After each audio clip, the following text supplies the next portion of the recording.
মাদ্রাসা কর্তৃক আয়োজিত বার্ষিক এই ফলাফল অনুষ্ঠানের উপস্থিত আছেন বিশেষ অতিথি হিসাবে আমার বন্ধুগণ দুলাল মুন্সি সমেত ভাতিজা মাইনুল মায়া, উপস্থিত আরো আলেম ওলামা, এলাকার গণ্যমান্য ব্যক্তি, গার্ডিয়ান ব্যক্তিরা এবং এই প্রতিষ্ঠানের মহতমিম সমর শিক্ষক যারা আছেন সবাইকে শুভেচ্ছা সালাম।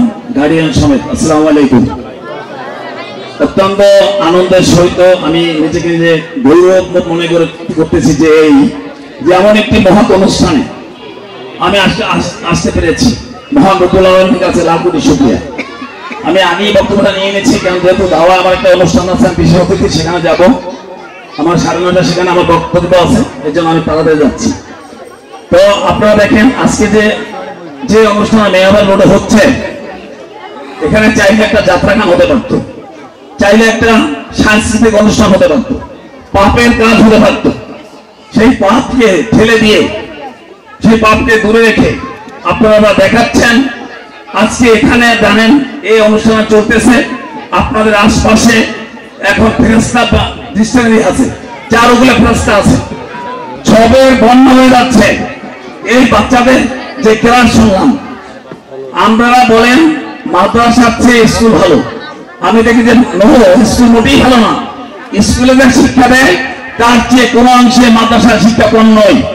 ইংলিশে যে বক্তব্য দিয়েছেন, ধন্যবাদ জানাই জ্ঞাপন করি এই ছেলেদের, এতগুলো বাচ্চা এত সুন্দর করে উচ্চারণ করছে ইংলিশ, আমি মুগ্ধ হয়ে গেছি এই মাদ্রাসার প্রতি। তো আপনারা গার্ডিয়ান আছেন, এখানে আপনাদের শ্রম অবশ্যই আছে, যে মা বোনরা যারা আছেন আপনাদের ঋণ শোধ করার মতো নয় এই বাচ্চাদের জন্য। কারণ আমি একটি নুরানি মাদ্রাসার সভাপতি, 400 ছাত্রছাত্রী বাংলা বড়টা, আরো 2-3টা মাদ্রাসার সাথে জড়িত আমি জানি এই গার্ডিয়ানের কি কষ্ট। স্বামীর খেদমত থেকে বঞ্চিত হয়ে পাকশাক রেখে তারা যে বাচ্চাদের পিছনে সারাক্ষণ লেগে থাকে, কিসের জন্য? একটি কারণ, সে জান্নাত কামাই করার জন্য। আপনি চাচ্ছেন আপনার বাচ্চাকে জান্নাতি ফুল বানাতে, আপনি চাচ্ছেন আপনার বাচ্চাকে আলেম ওলামা বানাতে, আপনি চাচ্ছেন আপনার মেয়েকে হাফেজা বানাতে। এর স্বার্থ কি? পরকালে আপনি এই বাচ্চার জন্য আপনি জাহান্নাম থেকে আপনার কাইতে আপনাকে জান্নাতের রাস্তা নেবে, এই আশায় আপনি বুক পেতে আপনার বাচ্চা পড়াশোনা করাচ্ছেন। আমি মেয়াবাড়ি যারা আছেন আমি ধন্য মনে করবো তাদের। এই মেয়াবাড়ি রোডে যে কটা মাদ্রাসা আছে, ভান্ডারিয়া থানার ভিতরে কোন রোডে এত মাদ্রাসা নাই। আলহামদুলিল্লাহ, রহমতের বন্যা যেখানে বসে সেখানে রহমতের দরিয়া হয়। আজকে মেয়াবাড়ি রোডে জান্নাতের বাগান হয়েছে, জান্নাতের পথ বেরিয়েছে, জান্নাতের গল্লি পেয়েছেন। আপনারা ভাগ্যবান ব্যক্তি যারা আছেন, মেয়াবাড়ির আশপাশে কাজীবাড়ি ব্যাপারী বাড়ি যারা আছেন, আপনারা ভাগ্যবান। এরকম 2-3টা মাদ্রাসা আপনাদের কাছে আছে, আপনাদের এখানে বিপদ হবে না, আপনাদের কোনো আসলাহা আসবে না, আপনাদের কোনো বড় ধরনের বিপদ হবে না এই মাদ্রাসার ছাত্রদের কারণে। অর্থাৎ একটা বাচ্চা হাফিজি পড়তেছে, ওর 2-4 মাইলের ভিতরে কোনো বিপদ হতে পারে না ইনশাআল্লাহ। তা আপনারা জান্নাতীবাসী, আমি দোয়া করব আমি আপনাদের জন্য যে আপনারা এই মাদ্রাসাটাকে দিনের দিন পদোন্নত করবেন। মেয়াবাড়ির যারা আছেন আপনাদের কৃতিত্ব, এই মাদ্রাসাটা ভালো চলতে পারে, আপনারা সেদিকে দেখভাল করবেন, আপনাদের দেখাশোনা করবেন, বেশি বেশি সাহায্য করবেন, বেশি বেশি পরামর্শ দেবেন, যাতে মাদ্রাসাটা দিনের দিন পাশে আরেকটা মাদ্রাসা আমিরের আছে আরো হোক।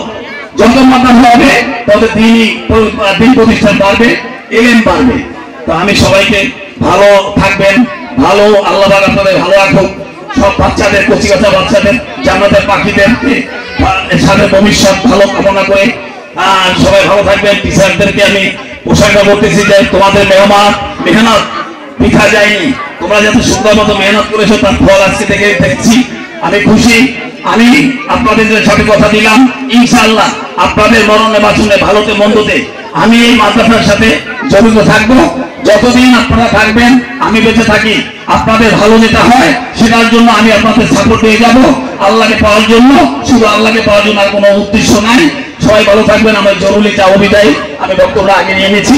আপনারা সবাই ভালো থাকবেন, সুখে থাকবেন, স্বাধীন থাকবেন, বাচ্চারা সবাই আলেমওয়ালা হোক এই আশাবাদ ব্যক্ত রেখে মেয়াবাড়িদের সবাইকে শুভেচ্ছা সালাম দিয়ে আমার বক্তব্য শেষ করলাম। আসসালামু আলাইকুম।